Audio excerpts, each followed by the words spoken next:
هنعمل الملفوف او محشي الكرنب على الطريقه التركي. بتتعمل لفائف كده زي سرر الاوزي بالظبط، هي بتبقى نفس الطريقه، بس دي بتتحشي الخلطه بتاعه المحشي. سرر الاوزي كنا بنحشيها رز مع عصاج مع بسله مع جزر، لكن نفس الفكره مش بتختلف يعني، بس التانية طبعا بنعملها بالجلاش.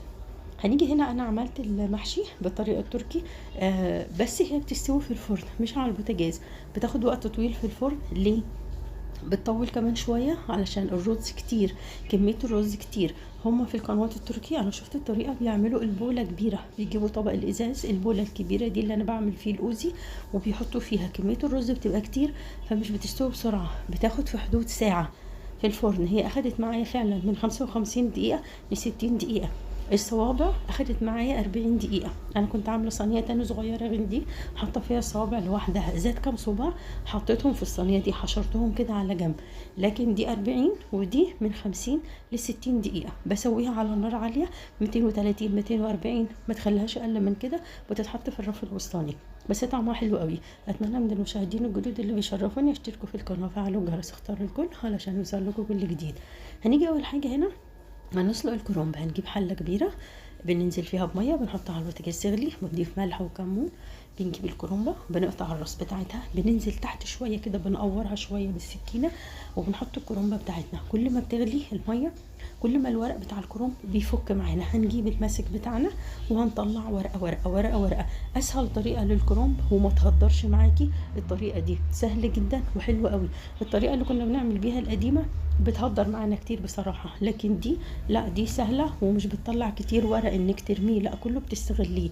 مش بنقطع يا دوب غير اللي هي العصايص اللي فوق دي بس وبنرميها.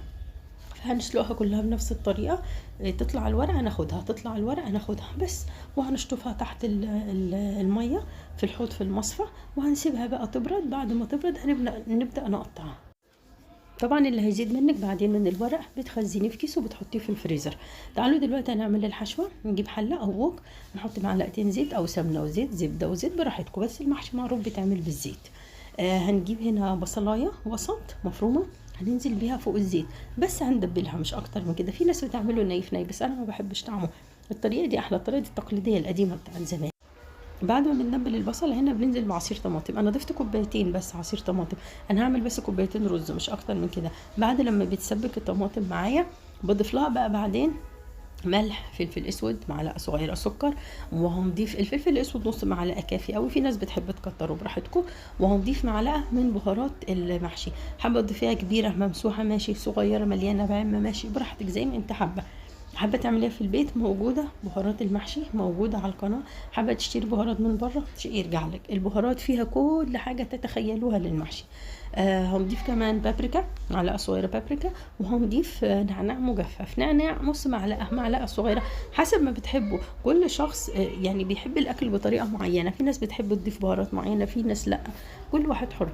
في ناس بتضيف كمان معاها بقى بقدونس مجفف وكزبره وشبت مجففين بلس الاخضر، يعني بيزودوا كمان الخضره وهي خضره معاهم.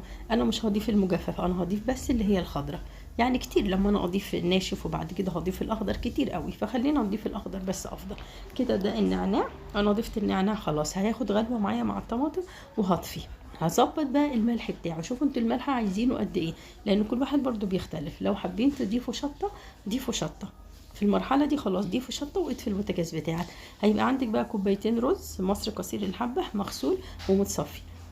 بعد ما طفينا البوتاجاز بنضيف الرز. بعد ما بنضيف الرز بيبقى عندنا الخضره، حزمه صغيره او ربطه صغيره بقدونس وكزبره وشبت، بنقصقصها بالمقص او بنقطعها بالسكينه حتت صغيره خالص خالص خالص. وبعدين بنضيفها على الرز بتاعنا وبنخلطهم كلهم مع بعض، وبندوق الملح، لو احتاجنا نملح بنملح، نحتاج تضيفي حاجه تاني ضيفي. في ناس بتضيف دبس رمان وبتضيفوا كمان معاها سماق، حابين تضيفوا ده ضيفوا، مش حابين خلاص اكتفي بخلطة المحشي زي ما هي كده. انا من الناس اللي بحب اضيف دبس رمان وبحب اضيف سماق، بيديني مزازة حلوة. انا بحب اضيفه كمان، هو اصلا بيتعمل بيه المحشي ورق العنب، بس انا بحبه كمان هنا بيديني طعم غير مختلف، غير الحشوة اللي هي التقليدية القديمة بتاعتنا كده. خلاص احنا خلصنا تمام.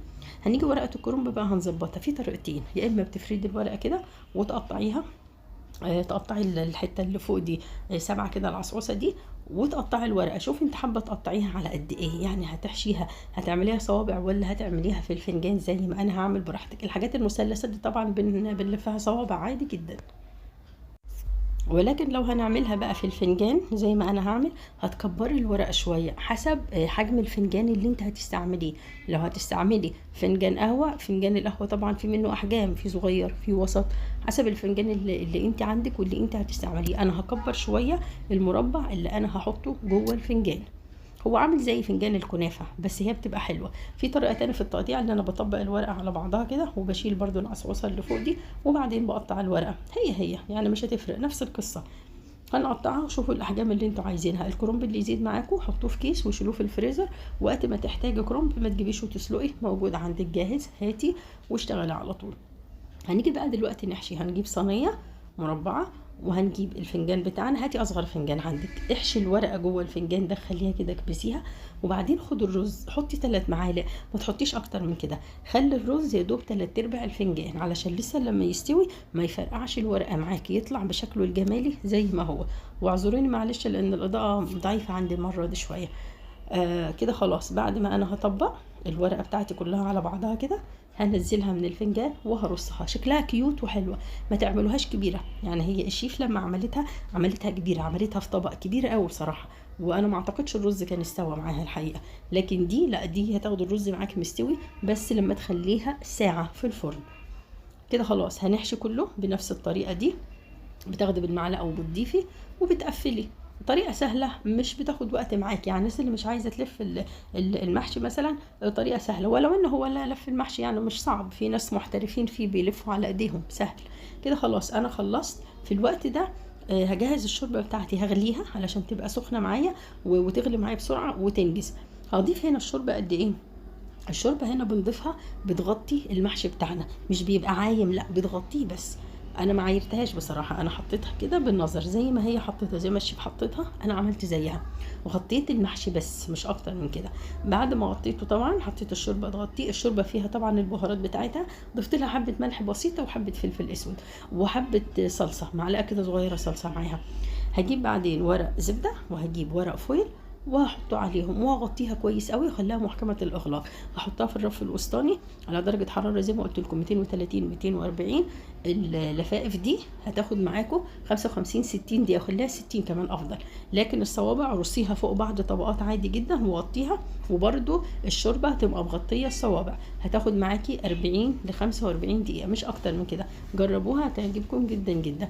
وبس كده، واتمنى لكم الصحه والعافيه والستر يا رب.